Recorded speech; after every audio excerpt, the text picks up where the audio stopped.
Hello and welcome to the channel. Today we are diving into one of the most controversial, emotionally charged and politically explosive questions of our time. What if India becomes a Hindu Rashtra? Is it even legally possible? What would if it mean for India's constitution, its minorities, its democracy? So get ready. This is not just a hypothetical debate. This is about the very soul of the Indian Republic. So let's start now. Before I begin, let's clarify what exactly is a Hindu Rashtra. The term Hindu Rashtra is often used by right-wing Hindu organizations to describe a nation where Hindu values, traditions, and way of the life are central to national identity. But it is not just a cultural phrase. For some, it implies a restructuring of the Indian state, where laws, policies, and institutions are based on Hindu scriptures or civilization's ethos. So, we are not talking about just a spiritual or symbolic identity. We are talking about a systematic, institutional, and constitutional transformation. That's what it makes this conversation urgent and dangerous also. Now I am talking about the legalities. India is currently a secular republic. Article 1 of the Constitution says, India, that is Bharat, shall be a union of states. Article 25 guarantees freedom of conscience and the right to freely profess, practice, and propagate religion. Nowhere does the Constitution mention any religion, Hinduism, Islam, Christianity, or any other as the official religion of India. The word secular was added to the preamble in 1976 during the emergency. But even before that, the Supreme Court and framers of the Constitution were clear: India is not a theocracy. So if India were to become a Hindu Rashtra, it would require a constitutional amendment. One of the challenges, the basic structure doctrine laid down by the Supreme Court, and here is the twist. The Supreme Court held that the secularism is a part of the basic structure and cannot be amended. So here I'm talking about the legality. So legally, converting India into a Hindu Rashtra is not just difficult, it may be unconstitutional as per the legality. But let's move beyond the legal theory. Now we're talking about beyond the legal theory. Let's talk about the politics. Many argue that India is already becoming a Hindu Rashtra, not through law, but through practice.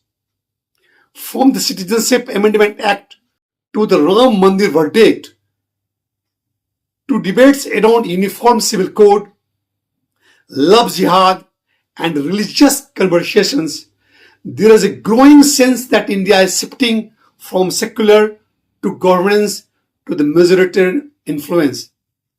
Politicians avoid saying Hindu Rashtra openly, but dog whistles are everywhere. Even the politicians do not accept openly Hindu Rashtra. So the real question is, do you even need to change the constitution to change the character of the country? Or is it already changing? Silently, gradually, and systematically. Let us now imagine a scenario where India officially becomes a Hindu Rashtra. What happens to India's 200 million Muslims, 30 million Christians, Sikhs, Jains, Buddhists, and other religions? Do they lose their fundamental rights? Will there be a separate personal laws? Public holidays could reflect only Hindu festivals. Educational content could be rewritten to promote a singular narrative. Religious places of minorities could face legal problems. In short, India may lose its pluralism, its civilization strength that lies in diversity. It will be challenged. No, there would be a global challenge. So we are talking about the global from the global angle right now. Let's look at the global context. Pakistan declared itself as Islamic Republic in 1956. Israel is a Jewish state, but both the nations face global criticism for minority suppression. Even the Pakistan and Israel, both countries are facing the criticism. India, on the other hand, has always held moral high ground as a secular democracy. If India becomes a Hindu Rashtra, it may lose the global credibility. What the global credibility India has, if India becomes the Hindu Rashtra, it will lose the global credibility. Diplomatic relations with Islamic nations could be strained. Human rights watchdogs and Western democracies could turn hostile.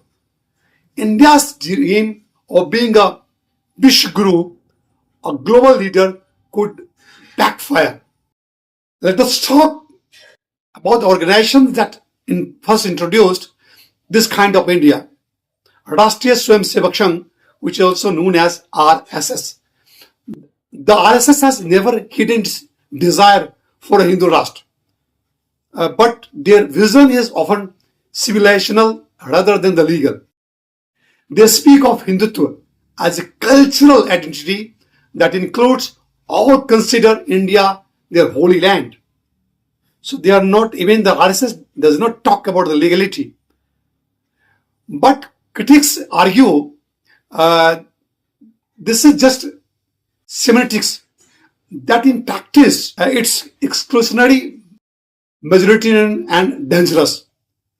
The BJP, which is ideologically aligned with RSS, rarely uses the term Hindu Rashtra, but many of its policies reflect cultural nationalism over the constitutional secular. There are people who support the idea of a Hindu Rashtra. They argue that India is a Hindu majority nation and Hindu culture should be primacy. They say secularism has been misused for vote bank politics. That appeasement of minority has gone too far. That India's root, texts, temples, and traditions deserve constitutional acknowledgement. But even if these arguments hold emotion, they rarely hold constitutional ground. If it ever happens, it will just change the constitution. It will change the idea of. That is why we must debate it openly, honestly, and courageously. Thank you for the like, share, and subscribe, and also comment below. Do you think India is on the path to becoming a Hindu Rashtra? I will see you in the next video. Till then, bye bye, tata, Jai Hind, Jai Bharat.